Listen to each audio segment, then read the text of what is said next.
Well, hello. October is fast approaching. How do you extend Windows 10 support for another year? Well, hang in there. We're going to tell you about that. This is Tech for Senior for July 21st, 2025, episode number 276. I'm Hewie Poplock, and I'll be your host today. Ron's here, but he's my co-host today.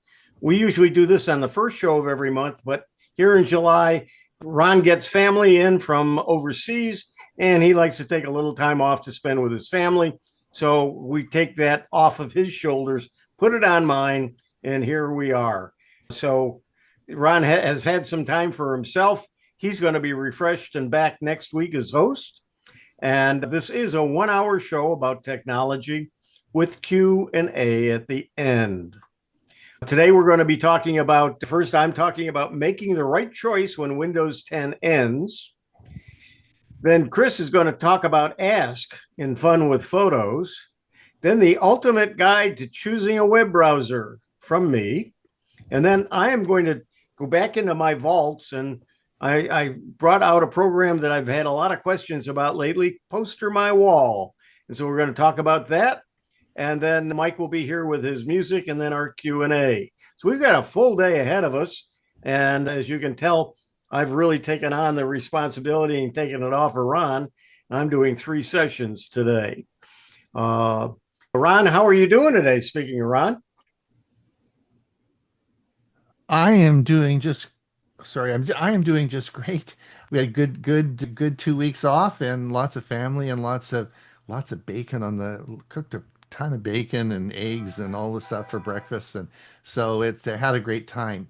I was saying earlier to you, Huey, is that I had a nice email this week. Someone actually wrote a letter back to me and said 5 things I could do to improve the newsletter. And I thought this was a reader I didn't know who it was, but was really had some good ideas. And I thought out of 6 years doing the newsletter twice a week, nobody has ever suggested anything. So anyway, he suggested an index at the top, like 5, just what's in the newsletter. So I'm going to add that on Tuesday. So now there'll be a little index at the top of the newsletter of what's in the newsletter.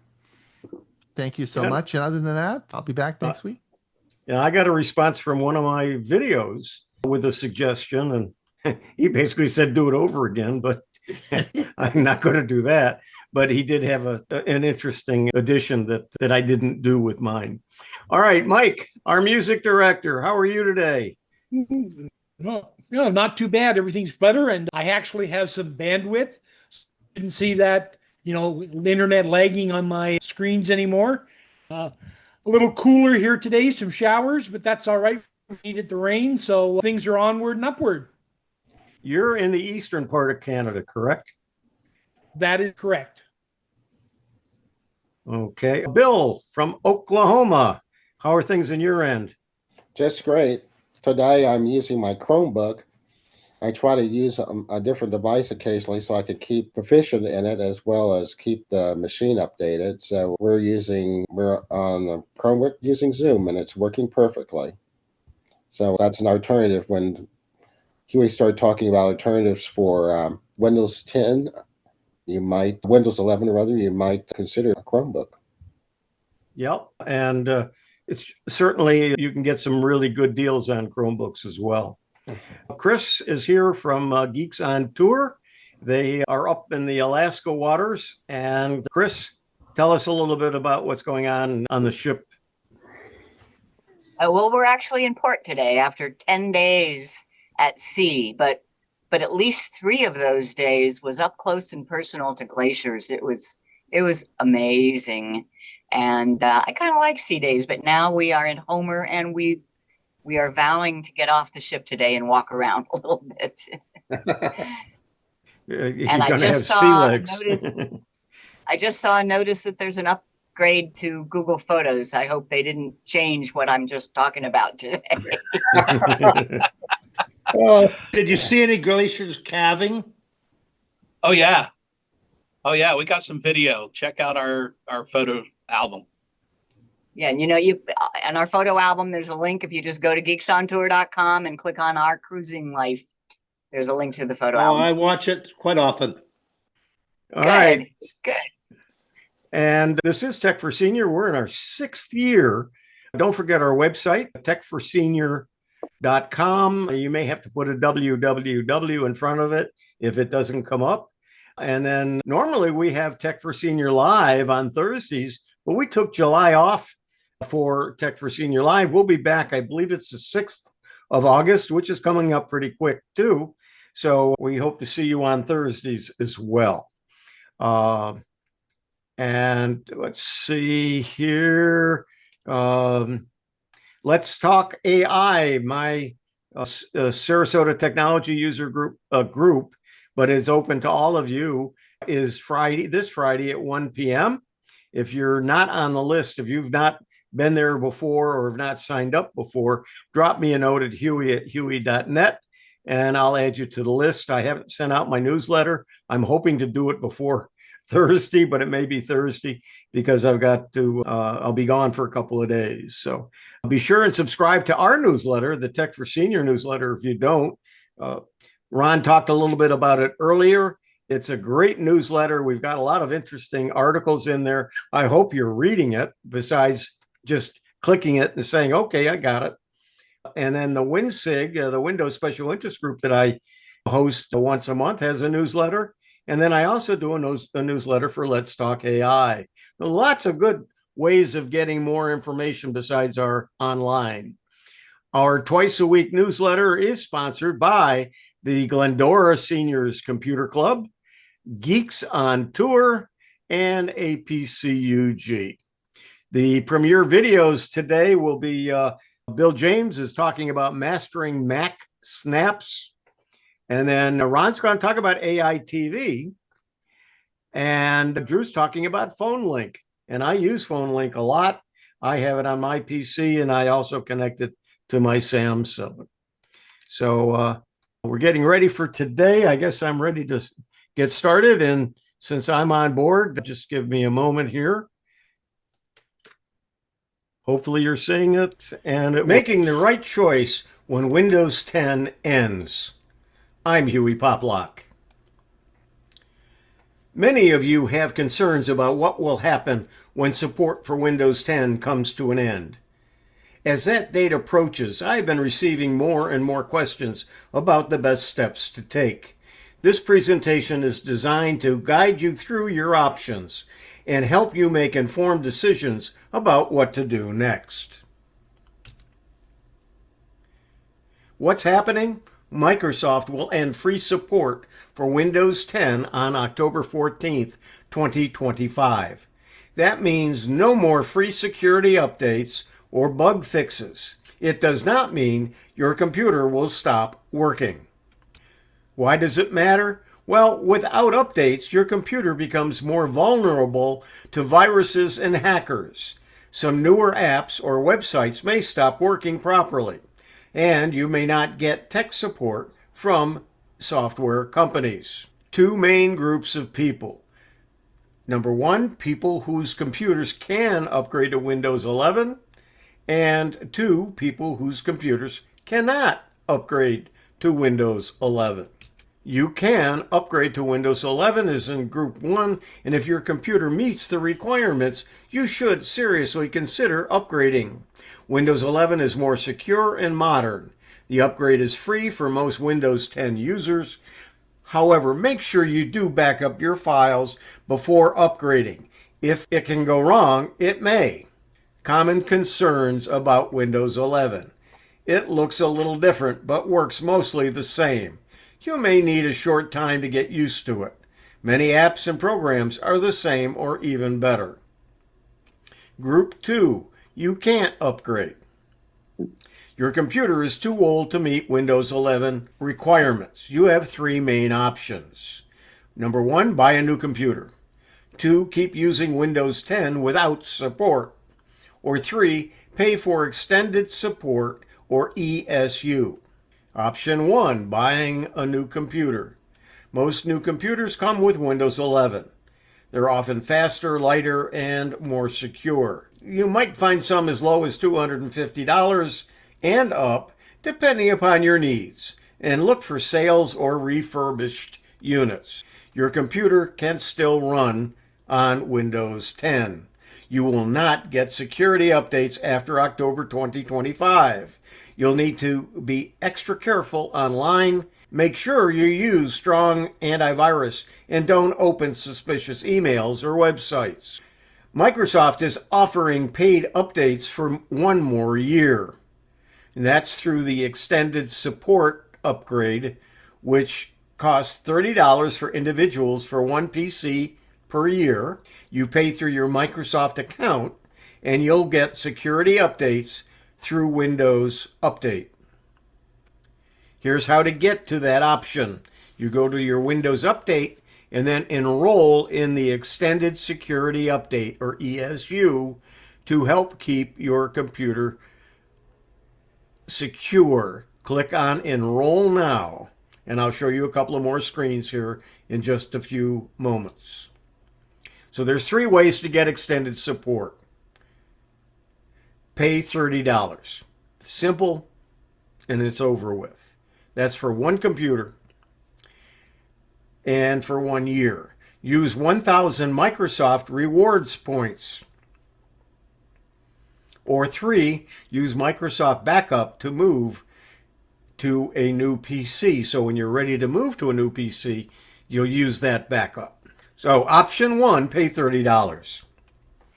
You pay directly using your Microsoft account. It works for 1 PC only, and it does provide security updates through Windows Update. Option 2, use Microsoft Rewards points. If you have 1,000 Microsoft points, you can redeem them for 1 year of support. Microsoft points can be earned by using Bing, Microsoft Edge, or doing quizzes. Log into your Microsoft account to check your points, or open up your Edge, go to the top right where your picture or where there'll be a letter for your account, click on it, and you will see how many points you have. You can see here I have 4,625 points. And of course, number 3, use Microsoft Backup. Use it to transfer your settings and files to a new Windows 11 PC. After using Microsoft Backup, you can get 1 year of updates for your old Windows 10 PC. So make sure you're using that backup, and when you're ready to move to 11 and a new computer, you'll have that done.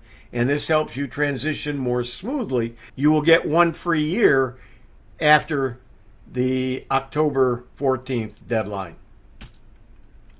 So when you click on that enroll, you'll get this screen. If you haven't received it yet, when you click on that, it will be available to you sometime between now and the 15th of August. And here you can choose which one of those 3 choices you want to have. You click Next. Once you do and go through whatever it needs to get the information for you, it'll say you are enrolled, and you will get updates through October 13th, 2026. How to buy extended support. You'll get a message from Microsoft Windows Update starting in fall of 2024. So you've probably been getting a lot of messages. It will explain how to pay and enroll. You'll need a Microsoft account and a payment method using a credit card or Microsoft points. Should you get extended support? Well, it's a good option if you want to keep your current computer a bit longer. If you don't feel ready to buy a new device, and it's only good for 1 more year. After that, you may need to revisit your decision, but it'll give you some extended time to think about it. What not to do. Don't ignore the deadline and keep using Windows 10 without any protection. Don't rush to buy a new computer without comparing prices or getting help. And don't assume Windows 11 is too hard or scary. What should you do? Well, check to see if your computer can upgrade to Windows 11, and ask someone if you are unsure. Decide now if you want to upgrade, buy new, or get ESU. Back up your files regularly no matter what you do. Remember, support ends October 14th, 2025. You have choices: upgrade, buy new, or get ESU. Don't panic, but start planning now. Ask for help if you're unsure what to do. Making the right choice when Windows 10 ends. I'm Hewie Poplock. And I think I simplified what everybody's been talking about to make it easier for you to understand and for you to pass on to your friends and neighbors, have them watch that video to have an idea what they can do and what they should do. And with that, it's now Chris's turn. We're going to have Chris go ahead and do her session, and I am going to run it from here. So, Chris, do you want to say something now or when we're done? Go ahead while I'm getting it ready. I'll say a word. A couple weeks ago, I gave a lot of examples of searching your Google Photos, and search has always been good, but it's changed now. Most of you, I'd be curious if anybody does not have the Ask button. It's no longer search, it's Ask, and it works generally the same, but there's some special stuff, and that's what this video is about, is what you can do with Ask that could not be done with search. Okay, let's go ahead. Google Photos now has a button called Ask, and it is using AI to search your photos in a conversational way. It does everything that old search used to do, and then some. I want to give you a few examples. First of all, it only works on the mobile devices. The computer web-based version of Google Photos is still using the basic search. So in Google Photos, you tap Ask. And for example, I will say, what food did we eat in Italy? And I tap the little go arrow, and it searches through my over 100,000 pictures, and it talks to me. Here's a taste of the foods you enjoyed in Italy: pasta with truffles, pizza, sandwiches, artichokes. And here are the best match photos. And yeah, that's pretty good showing of what we ate in Italy. And then here are even more photos of food we ate in Italy. Another example: what pictures best show my childhood? You know, that would take me a long time to look through and decide. Let's see what it does. What pictures best show my childhood? Best match. And yeah, these are all pretty cool. And I don't know that I would have thought of all of these.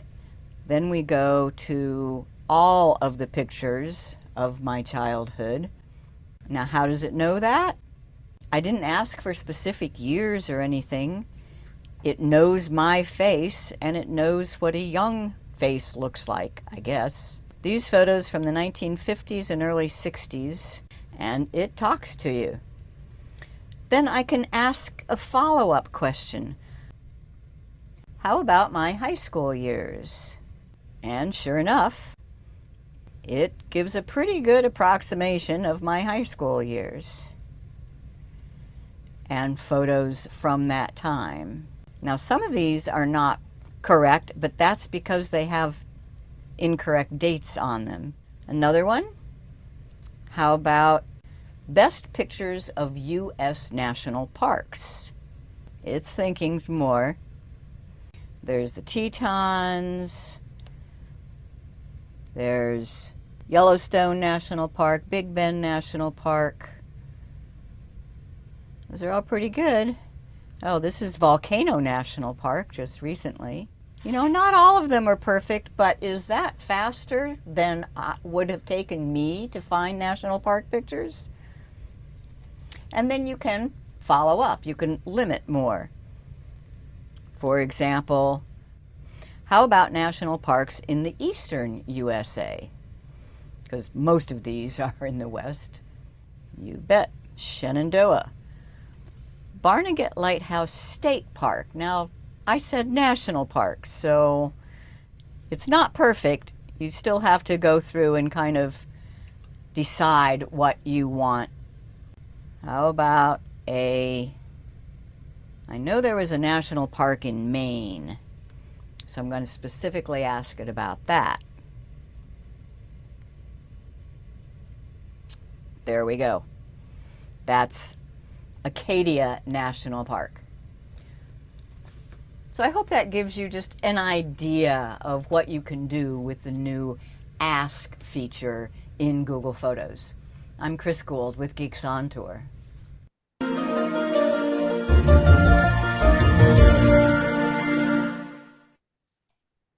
They do make it easy to find things, or they're making it easier all the time.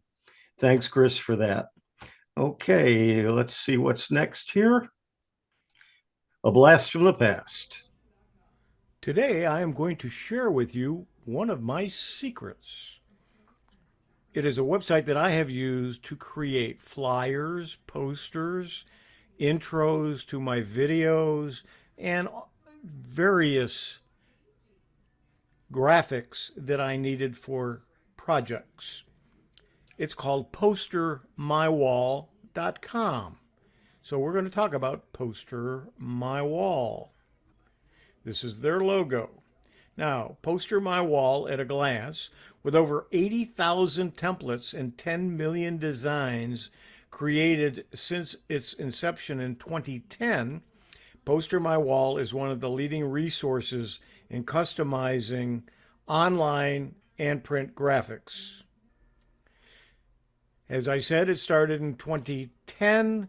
It's a one-stop online solution for all your graphic design needs, especially if you're like me and don't have a lot of capabilities in designing, but you can play with and edit existing designs and graphics. Poster My Wall is free, but it also has a premium subscription. Obviously, free is free. The premium is $30 per quarter, and the premium plus is $90 per quarter. Breaking that down, there are some advantages to getting the premium and the premium plus, but you generally don't need it. Here is one of the posters that I made, the intro to this presentation. You'll notice, because I used the free, it has a watermark at the bottom.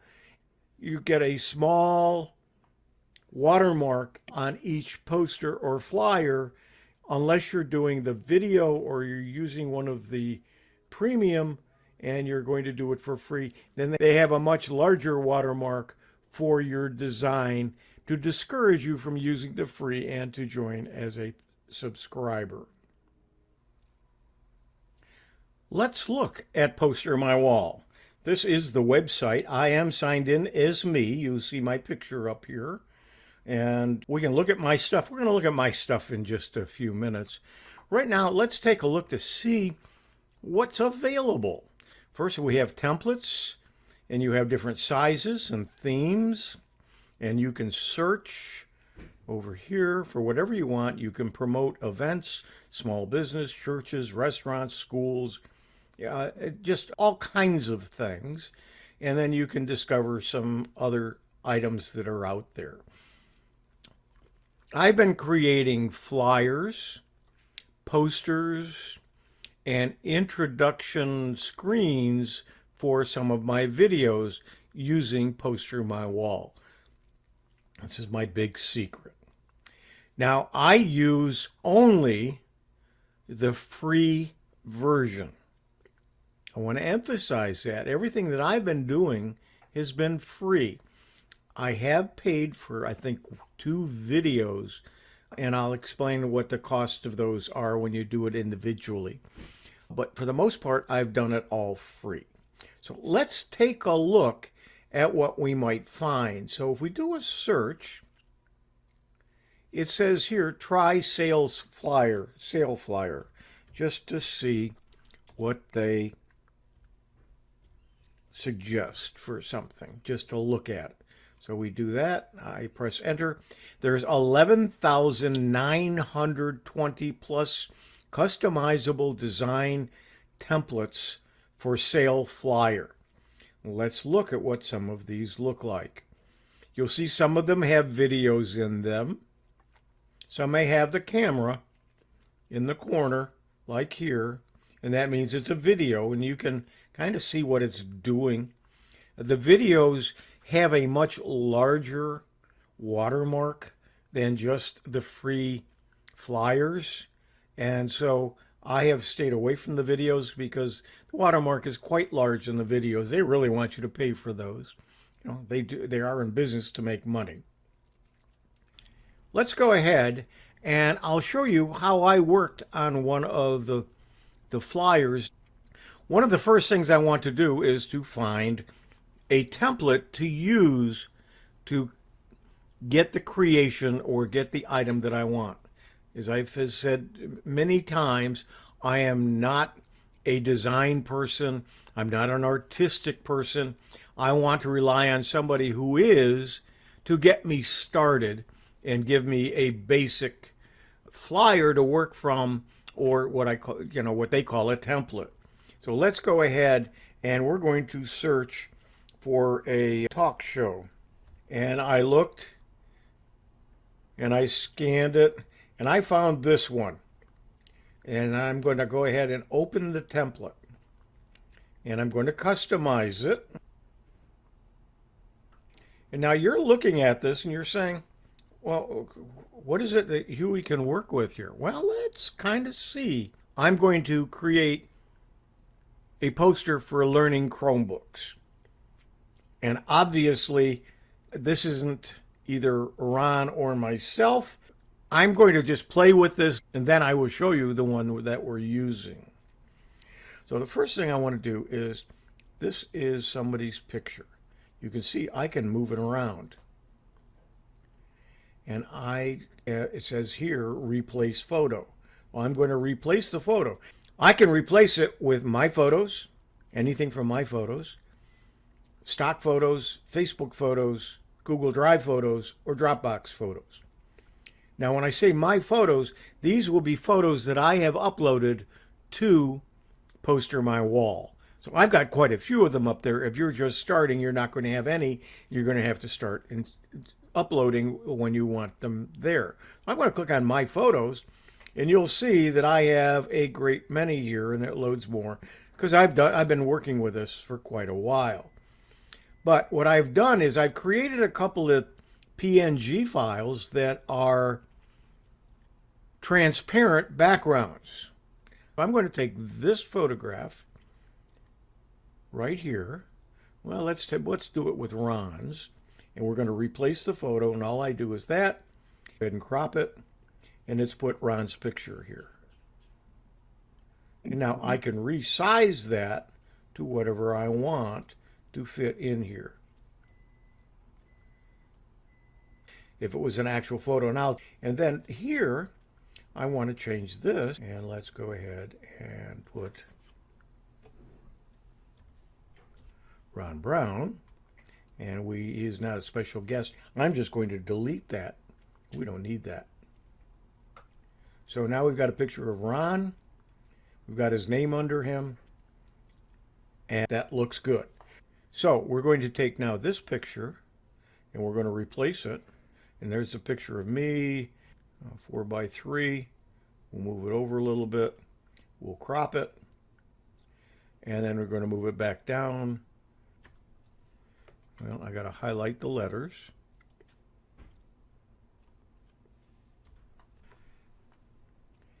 Okay, and then we've got a box for special guest. I'm not a special guest, so we're going to move this down here. And we'll make it a little bit smaller. We don't want to be bigger or smaller than Ron, do we? Okay, so far so good. I don't need this. I'm not going to have this on here. And I'm not going to have this on here. So I'm going to delete those. Now what we're calling this is something different. So you'll see the words are separate from the box. So do I want that box? Yeah, maybe I do. I might have to make it bigger, But let's call this Chromebooks. You'll see it's very big, so we're going to change the size. See how easy it is? I just go over here to the side. I can change the font. I like to leave the fonts as they are.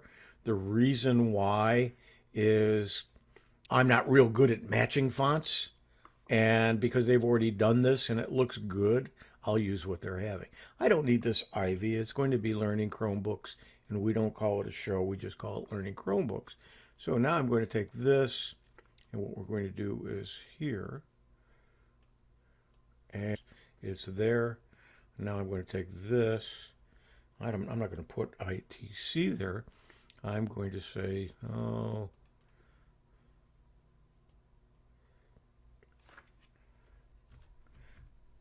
join us.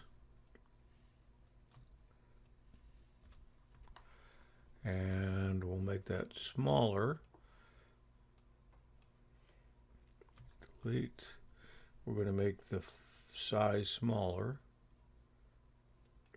And let's see, let's make that centered so it looks a little bit better. And we'll bring it up, put it in the little red box. But we're going to probably this. We're going to move it up. And we're going to eventually move this up too. But we're just going to say Thursdays, 2 p.m. Now we'll move the orange box up behind it. Go back and edit it more. I can do a lot of things. I can add more things. I can add a photo. I can add media. I can add a text. I can change the layout. I can add clip art. So let's take a look. Photo. I can add from my photos again, or any of the other items here. For medium, I can add my videos, add stock videos. Under text, I can add plain text, fancy text. So if I wanted to add text, if I click this, it creates a box that now I can go and I can change the font. And let's look at all the fonts that are available. So I could choose any of these. And let's take, just for the heck of it, just to click this. And there it is. If I wanted to change it to something else,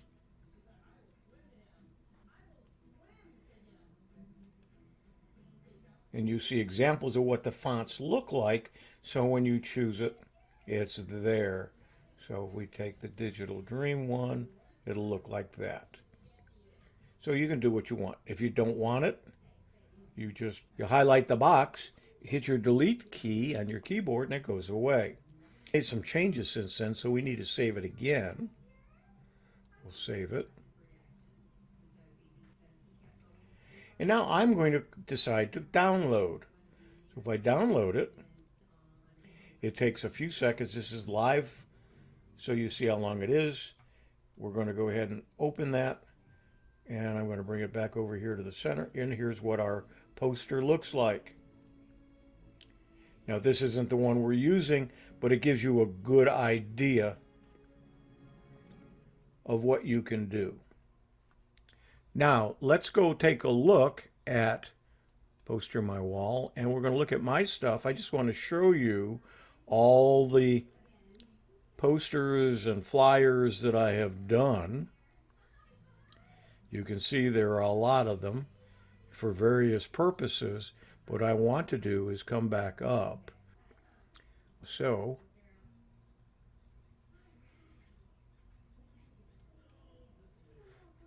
this is the actual one that I ended up using. Having a picture is worth a lot more. People will look at it more, and having something really nice to show them and have it really stand out, you can use with Poster My Wall.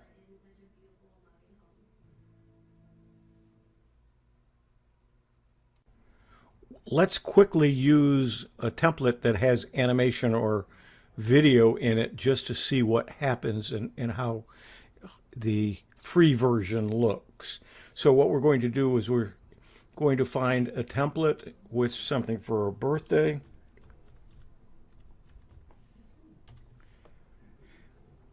I want to use this one, so I'm going to click, and when I click on it, I can customize it, so we're going to do that. But the first thing is, what we want to do is change the name, because it's not Joe, it's Harvey. So we've got Harvey there. And let's take a look at the music and see if we want to use that.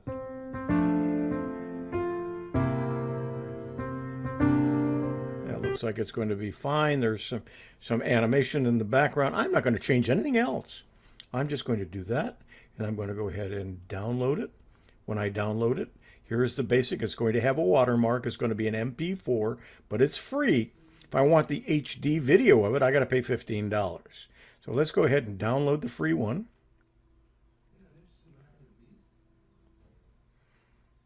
It's customizing it for me. We'll speed this up and go right to it.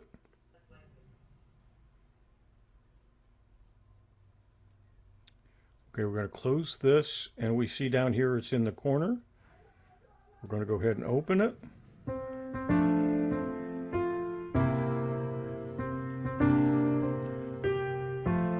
Notice the large free video created on Poster My Wall, and this is the reason I don't use the free video anyway, because the watermark is so large that it really interferes with the particular poster. And it interferes with the information that's on the screen.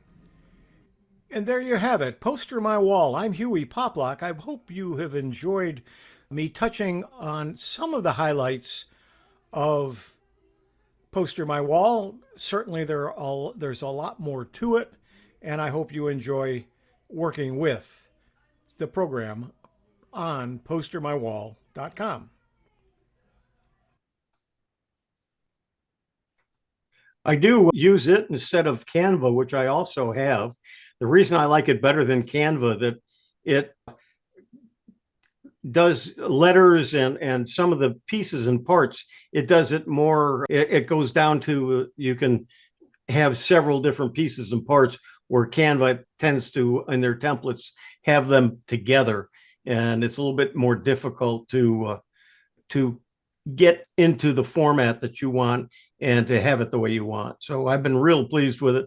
I've used it now. You see, I did that video 4 years ago. I've got to check on the pricing. I don't know whether how much it's changed or if it has, but it's a great program. I've been using it. You do it online. You don't have to have it on your computer, so you can do it from any of your devices. Okay, let's go to the next item. The ultimate guide to choosing a web browser. I'm Hewie Poplock. So what is a web browser? Web browser is a software application used to access and explore the internet. It helps you view websites, search for information, and interact online. Think of it like a digital window to the World Wide Web. Each browser has unique features and characteristics. Meet the browsers. We'll explore 8 popular web browsers: Brave, Opera, Arc, DuckDuckGo, Chrome, Safari, Firefox, Edge, and Dia. We'll compare their key features, strengths, and unique qualities. We'll talk about some new browsers: OpenAI browser, Perplexity Comet, Delta Surf, Ladybird, and Zen. So get ready to become a browser expert. Brave browser, the privacy champion. It focuses heavily on user privacy and security, built-in ad and tracker blocking, rewards users with cryptocurrency for viewing ads, supports multiple platforms, Windows, Mac, Linux, and mobile, and it's the fastest browser in many speed tests. I used Brave browser on a regular basis for a while, and it was a very good and fast browser. Opera, the feature-packed browser, includes built-in VPN or virtual private network, free messaging apps integrated directly in browser. There's a sidebar for quick access to social media and messaging. It's Chromium based, meaning fast and compatible with many websites. It has a unique sidebar for productivity. It was originated in Norway but is now owned by the Chinese. Arc, the design-focused browser, currently only available for Mac. Highly innovative user interface. It focuses on productivity and clean design. Unique tab management system and spatial organization of browsing tabs. DuckDuckGo, privacy mobile browser. Designed primarily for mobile devices, its extreme focus on user privacy. It blocks online trackers automatically. It's simple, clean interface, and there's no personal data collected. Chrome, the Google giant. It's developed by Google. Massive library of extensions. It syncs perfectly with Google services. It's very fast performance, available on almost all platforms and most popular browser worldwide. It happens to be my default browser. Safari, Apple's native browser. Default browser for Apple devices. Excellent battery efficiency. It's seamless integration with Apple ecosystem. There's strong privacy features, and it's only available on Apple devices. Firefox, the open source option. Developed by Mozilla Foundation. It's open source software. Strong privacy protections. Customizable interface. Available on multiple platforms and supports extensive add-ons. Microsoft Edge, the Windows default. It's the default browser for Windows computers. It's based on Chromium, like Google Chrome. Good compatibility with websites. There's built-in Microsoft service integration, and there's a reading mode and collections feature. Dia, the lightweight browser. Extremely lightweight browser, minimal resource usage, simple, clean interface, designed for speed and efficiency, less feature-rich compared to others. It's Mac OS only, version 14 or newer, and requires the M1 chip or later. And it's currently in invite-only beta and not available for Windows or Linux.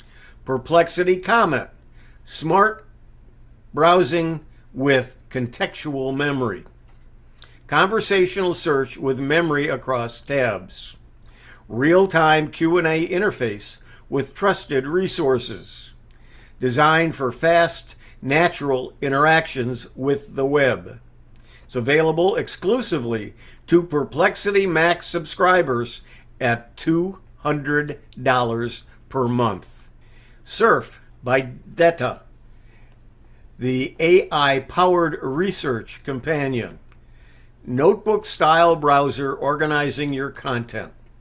Integrated AI answers from pages, docs, and video. Context-based content, sorting, and interaction. It's in open alpha, and it's available for Mac, Windows, and Linux. Ladybird, open source from the ground up. Built on the libweb engine, not Chromium or Gecko. Privacy-focused and completely independent. It's ideal for developers and open source enthusiasts. Flow by Eco, fast embedded browser for low-power devices. It's multi-threaded engine optimized for speed. It's designed for smart TVs, kiosks, and devices. It's lightweight and performance-driven architecture. Every element is drawn directly via GPU or graphics processing unit. It's embedded and desktop ready. The desktop SDK support exists for Windows, Mac OS, Linux, and Android. The Zen browser, productivity meets privacy. Firefox based with Arc style vertical tabs. Split view, privacy tools, and no Google dependencies. Fully customizable and open source. It's cross-platform, available for Windows, Mac OS, and Linux. Browser speed comparison. Brave and Chrome typically are the fastest. Opera and Edge are close behind. Firefox and Safari, moderate speed. Dia is designed for minimal resource use. Speed can vary based on device and internet connection. Private rankings. Brave and DuckDuckGo are the top privacy protection. Firefox has strong privacy features. Safari, good built-in protections. Opera, moderate privacy. And Chrome has the lowest privacy ranking. Cross-platform availability. Chrome, Firefox, Opera are available for most platforms. Safari, Apple devices only. Arc, Mac and iOS. Edge, Windows focused. And Dia, multiple platforms. Which browser should you choose? Privacy focused. Choose Brave or DuckDuckGo. Apple user? Safari works the best. Want lots of features? Try Opera. Google ecosystem? Chrome is ideal. Minimal and fast? Consider Dia. Browser selection factors. Consider your primary device. Think about your privacy needs. Check extension, add-on compatibility. Consider performance and speed. And evaluate unique features. Browser security tips. Always keep your browser updated. Use strong, unique passwords. Enable two-factor authentication. Be cautious of unknown extensions. And regularly clear your browsing data. The future of web browsers? There's an increasing focus on privacy. More built-in security features. Better resource management. Enhanced cross-device synchronization. And AI-powered browsing experiences. Your browser, your choice. No single is best. Each has strengths and weaknesses. Experiment and find out what works for you. Your needs will determine the right browser. Stay informed about browser updates. And you can have multiple browsers on your system and use different ones for different purposes or just for testing. Okay, here are all of the browsers, and we're going to compare them with each other in various topics. First, the focus. And you can see Brave has privacy and ad blocking, where Opera is feature-rich, built-in tools. I'm just going to skip down a few here. Chrome has speed and Google integration. So it's a mixture and a lot of what I already discussed about these. So they have different focuses.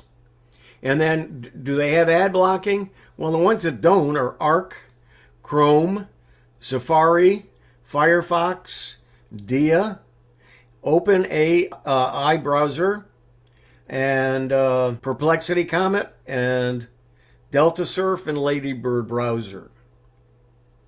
But some of them have extensions that can block ads. How about privacy level? And again, each of them are rated from very strong to moderate to minimal, and many of them are medium, and Ladybird is to be determined. In other words, they haven't figured it out yet. It's too new. Speed, very fast, is Brave, Edge, and the OpenAI AI browser, and several are fast. There are none that are really slow. Extension support, DuckDuckGo does not have extension support. Safari is limited. Dia is no, and Ladybird, they're planning on it. Extension support I just did, but the OS support, there are the ones that say yes mean most of them, OpenAI AI browser has Windows and Mac, but it's going to be determined. It's not completely done yet. And same for Perplexity and Delta, and Ladybird's in development. And let's see, Zen browser does have cross-platform, and Safari's pretty much Apple only, and DuckDuckGo is mobile only. Notable features. Again, these were mostly things that I covered when I went through the various slides, but if you want to take a picture with your phone, this would give you the notable features of all of them. And the ones that jump out, the ones I like are Firefox's reader mode, Edge's AI search, Copilot, collections, VPN, and vertical tabs. It also has a reader mode that's very good. And let's see if there's any others here. The Ladybird browser is a libweb engine, privacy-focused design, and you can read the other ones. Security strength, Brave is very strong, DuckDuckGo is very strong, Firefox is very strong. Target audience, and there's the various audiences for the different browsers. Brave, privacy, crypto users, Opera, tool-heavy users, visual customizers, Arc, creative professionals, multitaskers, DuckDuckGo, privacy-minded mobile users, Chrome, general users and Google users, Safari, Apple users, Firefox, privacy-conscious open source fans, Dia, users needing a fast, low-resource browser, Edge, Windows ecosystem and AI users, OpenAI browser, AI-focused users, productivity seekers, Perplexity Comet, knowledge workers and AI early adopters, Delta Surf researchers, info organizers, Ladybird browser, open source supporters and developers, and Zen browser, privacy users and power users. This has been the ultimate guide to choosing a web browser. I'm Hewie Poplock. Wow, that's a lot of browsers and a lot of information. And you can have multiple browsers on your computer and try different ones and then delete the ones you don't, uninstall the ones you don't want to use. Okay, Ron, I think it's time for us to say goodbye to the YouTube people that are live on YouTube. By all means, you can come back and watch the video, which will have the Q&A, but will not have the music selection. It'll have information about it. Those of you who are on Zoom, stay with us. You'll see the music here in just a moment. And with that, go ahead. Ron has done it. So we'll turn it over to Mike Leaman. And Mike, take it away as our music director. Okie dokie. Let's see. Okay, we're all set to go. Okay, so today's music selection is based on Connie Francis, who unfortunately passed away last week. Connie Francis, Rosa Maria Frankenchero, was born on December 12, 1937, and passed away last week on July 16, 2025, at the age of 87. She was an American pop singer and actress who achieved immense success in the early 50s, and in the late 50s and early 60s, she was the most commercially successful female singer of the early rock and roll era, selling an estimated 200 million records worldwide. She was born in Newark, New Jersey, and began her career at a very young age. Encouraged by her Italian immigrant father, she started playing the accordion and began performing publicly at the age of 4. At 14, while appearing on the Arthur Godfrey talent show, Godfrey suggested she change her name to change her difficult to pronounce last name to Francis, and advised her to focus on singing rather than the accordion. After facing numerous rejections from record labels, she signed with MGM in 1955.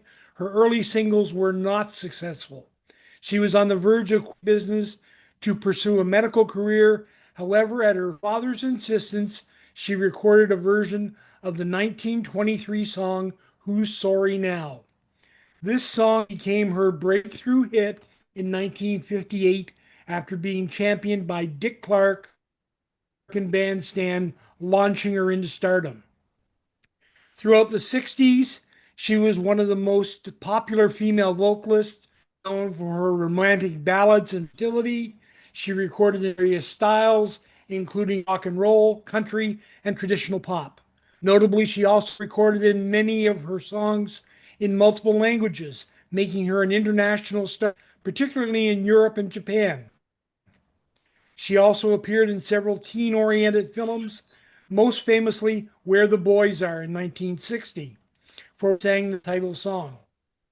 However, her personal life was also marked by significant tragedies.